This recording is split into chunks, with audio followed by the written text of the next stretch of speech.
मग मी जातो देतो त्याला. आपली कुठे भेट झाली?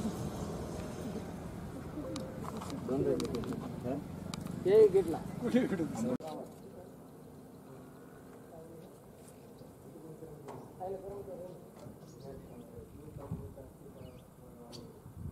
काय केलं विचारत नाही. आता हे पाणी पुरवठा म्हणजे पाणी पुरवठा आहे त्याच्यातून समजा पैसे त्याला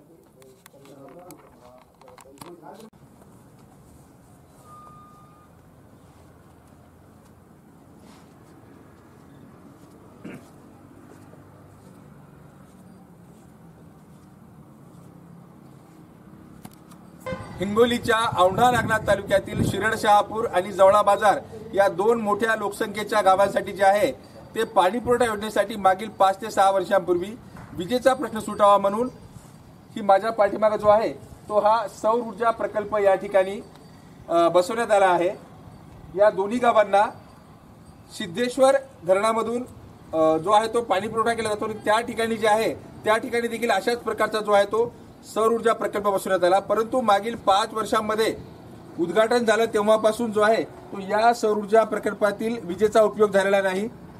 सर्व वीज जी आहे ती वाया जाते आणि आता या दोन्ही गावांना जलजीवन मिशन मधून कोट्यवधी रुपये खर्च होऊन पाणी पुरवठा योजना तयार होते आणि हा जो जलकुंभ दिसतोय विसगाव पाणी पुरवठा योजनेतील हा सगळा जलकुंभ आहे आणि या जलकुंभातून जो आहे तो आता दुरुस्ती करून या दोन्ही गावांना पाणी पुरवठा योजना कार्यान्वित होणार आहे।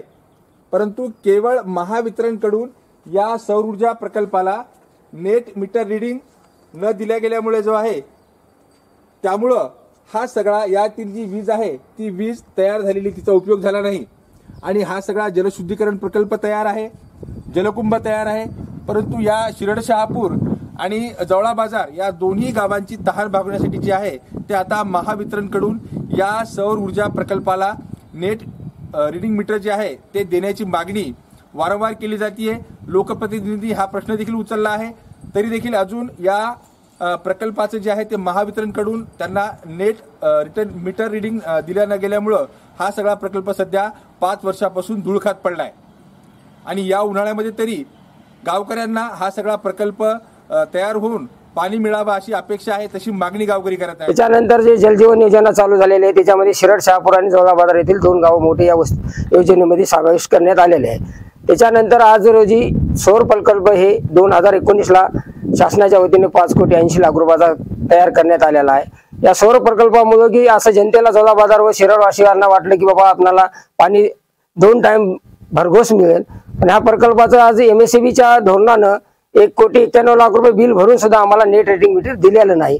त्यावरून MSEBीने नेट रेटिंग दिले नसल्यामुळे आम्हाला सौर प्रकल्प आमचा चालू झालेला नाही आणि जे युनिट तयार होते आज 500,000 जे युनिट तयार होते ते आज शासनाजवळ जाग्यावरच राहत आहे किंवा त्याचा उपयोग झालेला नाही। तरी शासनानं किंवा या राज्याच्या मुख्यमंत्र्यांनी याच्याकडे लक्ष द्यावे अशी आमची विनंती आहे। मी यशवंत रावले शिरड शहापूरचे सरपंच आहे। या मागील 2019 पासून इथे वीज प्रकल्प सौर ऊर्जेचा पॅनल बसवण्यात आलेला आहे। बरेच वर्ष झाले इथले युनिट वाया जात आहेत। मग वारंवार सरकारला विनंती करून कळविण्यात आले की बाबा इथले युनिट वाया जात आहेत। MSEBीला बी कळून सांगितले की बाबा युनिट वाया जात आहे, हे जर प्रकल्प जर नाही झाला तर आमच्या गावाला पाणी मिळणे अशक्य आहे। कारण की लाईटचं एवढं बिल भरणं काही आमच्याच्याने होणार नाही। जवळा बाजार आणि शिरड शहापूर ग्रामपंचायतला हे 2च गाव आहेत इथे। त्यामुळे काय इथलं आमची विनंती आहे सरकारला की ताबडतोब हे रेड मीटर बसून आम्हाला या सौर ऊर्जेचा जोडण्यात यावे, ही विनंती आहे आमची सरकारला।